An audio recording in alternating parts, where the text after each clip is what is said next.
దేవుడు ఎలాంటి ఆరాధన అంగీకరిస్తాడు?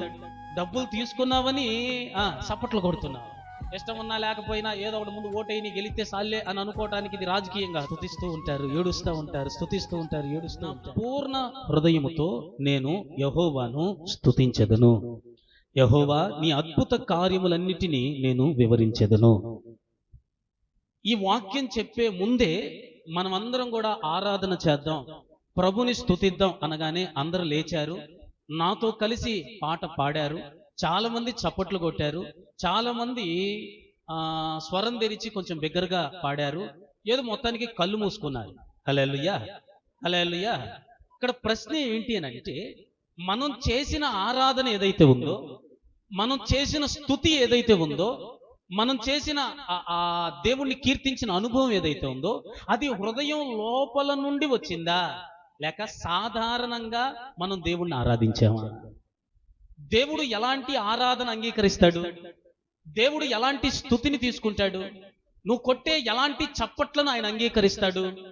ఎలాంటి కీర్తిని, ఎలాంటి నాలుకలో నుండి వచ్చే స్తోత్రాన్ని ఆయన అంగీకరిస్తాడు అనంటే, ఏ స్తుతి, ఏ స్తోత్రం, ఏ ఆరాధన, ఏ చప్పట్లు లోపల హృదయ అంతరంగంలో నుండి వస్తాయో, హృదయపూర్వకంగా ప్రభుని స్తుతిస్తారో, ఆ ఆరాధన, ఆ స్తుతిని మాత్రమే ఆయన అంగీకరిస్తాడు. హల్లెలూయా, హల్లెలూయా. రాజకీయ నాయకులు ఉన్నారు, పలానా సభ పెట్టారు అని అనగానే 100 రూపాయలు ఇచ్చే, 200 ఇచ్చి, లేక ఒక 500 ఇచ్చో, లేక కొంతమంది కొన్ని వస్తువులు పంచో మీటింగ్కి తీసుకెళ్తా ఉంటారు.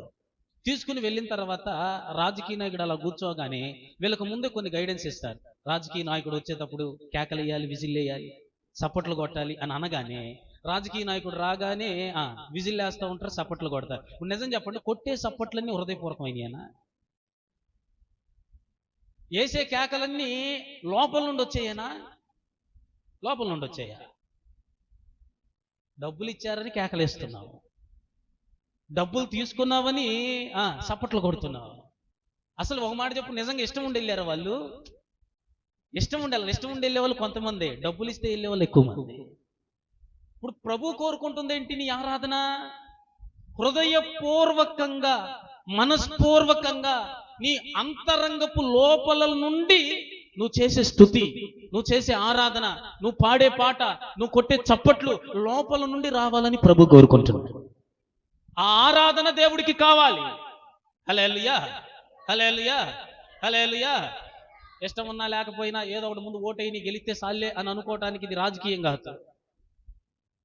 మనం స్తుతిస్తే ఆయనకి ప్రభావం పెరగటం, మనం ఆరాధిస్తే ఆయనకి శక్తి పెరగటం, ఇలాంటి ప్రత్యేకతలు ఏమీ లేవు. ఆయనకి ఎలాంటి ఆరాధన? హృదయపూర్వకమైన ఆరాధన కావాలి. నేను మొట్టమొదటిగా ఈ హృదయపూర్వకమైన ఆరాధనలో ఉండే లక్షణాలు చెప్పనా? అప్పుడు తేలిపోయింది నువ్వు హృదయపూర్వకంగా ఆరాధిస్తున్నావు లేదో. తెలుసుకుంటారా హృదయపూర్వకమైన ఆరాధన అంటే ఏంటో? హృదయపూర్వకమైన ఆరాధనలో ఉండే మొట్టమొదటి లక్షణం ఏంటో నేను చెప్పనా? మొట్టమొదటి లక్షణం ఏంటంటే, వారు ఎక్కడ ఉన్నారో కూడా మరచిపోయి హృదయాన్ని, తలంపులను, ప్రాణాత్మ దేహాలన్నిటిని ప్రభువు వైపే ఉంచి ఎక్కడున్నారో కూడా మరిచిపోయి వాళ్ళు స్తుతిస్తారు. అంటే పూర్తిగా వారున్న ప్రదేశం ఏంటి అనేది కూడా వాళ్ళకు గుర్తు లేకుండా, పూర్తిగా వాళ్ళ మనసంతా ఆరాధన భావంతో నిండుకుని దేవుని వైపు చూస్తూనే వాళ్ళు ఆరాధన చేస్తారు. అంటే ఎక్కడున్నారో మరిచిపోయారు అని అంటే దానికి అర్థం ఏంటి? ఇంకా వాళ్ళు ఎలా పాడుతున్నారు, ఎలా స్తుతిస్తున్నారు, ఎలా చప్పట్లు కొడుతున్నారు, ఇక వాళ్ళను వాళ్ళు మరచిపోయి దేవుణ్ణి ఆరాధిస్తారు. హల్లెలూయా, హల్లెలూయా, హల్లెలూయా. హృదయపూర్వకమైన ఆరాధనలో ఈ లక్షణం ఉంటుంది. నిజంగా చెప్పండి, ఇలాంటి ఆరాధన మనం చేయగలుగుతున్నామా? హల్లెలూయా. రెండవ లక్షణం, హృదయపూర్వకమైన ఆరాధనలో ఉండే రెండవ లక్షణం ఏంటంటే, వారికి ఎంత శక్తి ఉంటే అంత శక్తిని కూడగట్టుకుని దేవుణ్ణి ఆరాధిస్తారు. అంటే పాట పాడమన్నారు అనుకో, ఎంత స్వరం ఉంటే అంత స్వరాన్ని తెరిచి బిగ్గరగా పాడి ఆరోగ్యం సహకరించినంతగా స్వరం తెరుస్తారు. వాళ్ళకి ఎంత శక్తి, బలం ఉంటే అంత శక్తిని, బలాన్ని వాడి చప్పట్లు కొడతారు. హల్లెలూయా. వాళ్ళకి ఎంత బలం ఉంటే అంత బలాన్ని వాడి గంతులు వేస్తూ, కేకలు వేస్తూ ప్రభుని ఆరాధిస్తారు. ఇది హృదయపూర్వకమైన ఆరాధనకున్న రెండు లక్షణాలు. కొంతమందిని ఆరాధన చేయమంటే దెమ్మట్ల నుంచి ఉన్నట్టు నుంచి ఉంటారు. మన ఇక్కడ దెమ్మట్లు కొడతారు కదా, దెమ్మటి కొడతారు కదా, ఆ దెమ్మట్ల నుంచి ఉంటుంది కదా, ఇక ఆడ పెడితే ఎన్ని రోజులకైనా ఆడే ఉంటది కదా, అలాగా ఇక ఆరాధన చేయమంటే ఇక దెమ్మట్ల నుంచి ఉన్నట్టు నుంచుని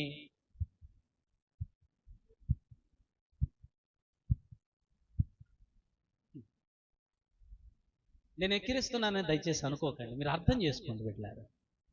ఇది హృదయపూర్వక ఆరాధన ఎలా అయింది? హల్లెలూయా, హల్లెలూయా. హృదయపూర్వకంగా ఒక వ్యక్తి ఆరాధిస్తున్నాడు అనడానికి దాంట్లో కనబడే లక్షణం ఏంటో తెలుసా? వాళ్ళకున్న శక్తిని అంతటిని వాళ్ళు కూడగట్టుకుంటారు, బలాన్నంతా కూడగట్టుకుంటారు. ఆ శక్తిని బలాన్నంతా కూడగట్టుకుని కేకలు వేస్తూ, గంతులు వేస్తూ, ఉన్న స్వరమంతా తెరుస్తూ, ఉన్న స్వరాన్నంతటిని తెరిచి కేకలు వేస్తూ ఆరాధిస్తారు. బలాన్నంతా కూడగట్టుకుని వాళ్ళు చప్పట్లు కొడతారు దేవునికి. హల్లెలూయా. డబ్బులు తీసుకుని చప్పట్లు కొట్టేవాడు ఒకలాగుంటాడు, నిజంగా ఇష్టమైన రాజకీయ నాయకుడు కనపడితే కేకేసి చప్పట్లు కొట్టేవాడు ఒకలాగుంటాడు. అవునా కదా? ఈ రెండింటికి తేడా ఉందా లేదా? ఏదో నామకార్థంగా మూఢంగా వచ్చి కూర్చునే వాళ్ళు కొట్టే చప్పట్లు, చేసే ఆరాధన వేరుగా ఉంటుంది. హృదయమంతా నిండుకుని దేవుణ్ణి ఆరాధించాలన్న మనసుతో ఆరాధన చేసే వాళ్ళ ఆరాధన వేరుగా ఉంటుంది. రెండు తేడా ఉంటాయి. వాళ్ళను చూస్తేనే అర్థమైపోతుంది. హల్లెలూయా, హల్లెలూయా, హల్లెలూయా. మూడవది, దైవిక ఆరాధనలో, హృదయపూర్వకమైన ఆరాధనలో ఉండే లక్షణం ఏంటంటే వాళ్ళు ఆరాధనలో ఇక ఏమీ ఆలోచించకుండా కేవలం దేవుడు చేసిన మేలులు కార్యాలనే తలంచుకుని ప్రతి కార్యాన్ని చెప్పడం, స్తుతించడం, ప్రతి కార్యాన్ని చెప్పటం, స్తుతించడం, ప్రతి కార్యాన్ని జ్ఞాపకం చేసుకోవటం, ఆరాధన చేయటం, ఇలా ఉంటుంది వాళ్ళ ఆరాధన. అయ్యా, ఒకప్పుడు నేను పలానా పరిస్థితిలో ఉన్నప్పుడు నన్ను కాపాడావు, నీకు స్తోత్రం ప్రభు, నీకు స్తోత్రమై, నీకు స్తోత్రం. నా పిల్లలు బలహీనమైన స్థితిలోనికి వెళ్ళినప్పుడు వాళ్ళకి ఆరోగ్యం ఇచ్చి వాళ్ళని రేపావు, వాళ్ళని నిలబెట్టావు, నీకు స్తోత్రమై, నీకు స్తోత్రం. ఒకప్పుడు గృహం లేనప్పుడు గృహాన్ని ఇచ్చావు, ఒకప్పుడు స్థలం లేనప్పుడు స్థలాన్ని ఇచ్చావు, ఒకప్పుడు పలానా పాపంలో ఉన్నప్పుడు ఆ పాపం నుండి విడిపించావు, నీకు స్తోత్రమయ్యా అని ప్రతి కార్యాన్ని బట్టి వాళ్ళు జ్ఞాపకం చేసుకుని ఆ కార్యాలన్నిటిని బట్టి వాళ్ళను స్తుతిస్తూ ఉంటారు దేవుణ్ణి.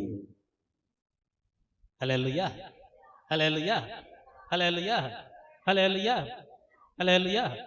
కొంతమంది ఆరాధన చేయమంటే స్తోత్రం స్తోత్రం స్తోత్రం స్తోత్రం స్తోత్రం, ఎందుకు స్తోత్రం చెబుతారో కూడా అర్థం కాదు. కొంతమంది స్తుతించండి అని అంటే ఇంకంతే, తర్వాలి స్వరం అని అన్నా కూడా హల్లెలూయా. ఈ ఎఫెక్ట్లన్నీ ఇచ్చేది ఎందుకు? కొంచెం మెలకుగా ఉంటారు. హల్లెలూయా, హల్లెలూయా. ప్రభువుని స్తుతించడానికి లేచి నిలబడమన్నప్పుడు ఆరాధన చేయండి. కన్నులు మూసుకుంటే దేవుడు చేసిన మేళ్ళు మన హృదయంలోనికి, తలంపులోనికి రివైన్ అవుతూ ఉండాలి. మొత్తం తిరగాలి, గిర్ర గిర్ర గిర్ర గిర్ర గిర్ర గిర్ర గిర్ర. ఏం చేశాడు, ఏం చేశాడు, మేళ్ళు ఏం చేశాడు దేవుడు అని ఆ మేళ్ళన్నీ తలంచుకుంటూ స్తుతిస్తున్నప్పుడు కొంతమంది అట్లాగే ఏడుస్తూ ఉంటారండి, ఏడుపు వచ్చేస్తూ ఉంటుంది కొంతమందికి. కొంతమంది కదలరు, కొంతమంది అలాగే ఉంటారు. దేవుణ్ణి ఆ చేసిన మేలు తలంచుకుంటా ఉన్నప్పుడు కళ్ళెమిటి బడబడబడబడబడక నీళ్ళు కారిపోతూ ఉంటాయి వాళ్ళకి. స్తుతిస్తూ ఉంటారు, ఏడుస్తూ ఉంటారు, స్తుతిస్తూ ఉంటారు, ఏడుస్తూ ఉంటారు. హల్లెలూయా, హల్లెలూయా. మన సొంత శక్తితో, మన సొంత జ్ఞానంతో, మన సొంత సామర్థ్యంతో, మన సొంత ఇన్ఫ్లుయెన్స్తో, పలుకుబడితో చెయ్యలేని కార్యాలు ఎన్ని చేసి ఉంటాడండి మన జీవితాల్లో. హల్లెలూయా. అవన్నీ తలంచుకున్నప్పుడు ఏడుపు ఎందుకు రాదండి? అవన్నీ తలంచుకున్నప్పుడు ఇక పక్కన ఎవరున్నారు, ముందున్నారు, ఎవరున్నారు చూస్తామా? కళ్ళెమిటి నీళ్లు గారిపోతూ, స్తుతిస్తూ, గంతులు వేస్తూ, హృదయపూర్వకంగా, మనస్పూర్వకంగా దేవుణ్ణి ఆరాధిస్తారండి. దేవుడికి కావాల్సింది ఇలాంటి ఆరాధన కదా. ఆరాధన చేయమంటే కదలకుండా నుంచునే వాళ్ళు కొంతమంది, ఆరాధన చేయమంటే చప్పట్లు కొట్టని వాళ్ళు కొంతమంది, ఆరాధన అంటే ఇసుకొచ్చే వాళ్ళకి కొంతమంది, ఆరాధన అంటే లోపలికి బయటికి తిరిగే వాళ్ళు మరి కొంతమంది, ఆరాధన అంటే విశ్రాంతి టైం కొంతమందికి, అప్పుడు దాకా కూర్చున్న వాళ్ళు స్తుతించేదాకా. హల్లెలూయా, హల్లెలూయా, హల్లెలూయా. దేవుడు ఏ ఆరాధన కోరుకుంటున్నాడు? హృదయపూర్వకమైన ఆరాధన. అది లోపల మనసులో నుండి రావాలి బయటికి ఆరాధన. హల్లెలూయా, హల్లెలూయా, హల్లెలూయా. భక్తుడు ఏమంటున్నాడు ఇప్పుడు? నా పూర్ణ హృదయముతో. ఏ హృదయం అంటే అది? అమ్మ, ఏ హృదయం అంట? స్తుతించాలి. నువ్వు చప్పట్ల ద్వారా కావచ్చు, పాటల ద్వారా కావచ్చు, స్తోత్రము ద్వారా కావచ్చు, నీ జీవితం ద్వారా కావచ్చు, ఏ విధంగా అయినా నువ్వు దేవుణ్ణి స్తుతించు, ఆరాధన చేయి. అయితే అది లోపల నుండి వచ్చేదై ఉండాలి. ఎక్కడి నుండి అమ్మా? ఎక్కడి నుండి? హల్లెలూయా. లోపల నుండి వస్తే ఎలా ఉంటుందో ఇప్పుడు లక్షణాలు చెప్పా. ఈ లక్షణాలు నీలో ఉన్నాయా? ఈ లక్షణాలతోనే దేవుణ్ణి ఆరాధన చేస్తున్నావా?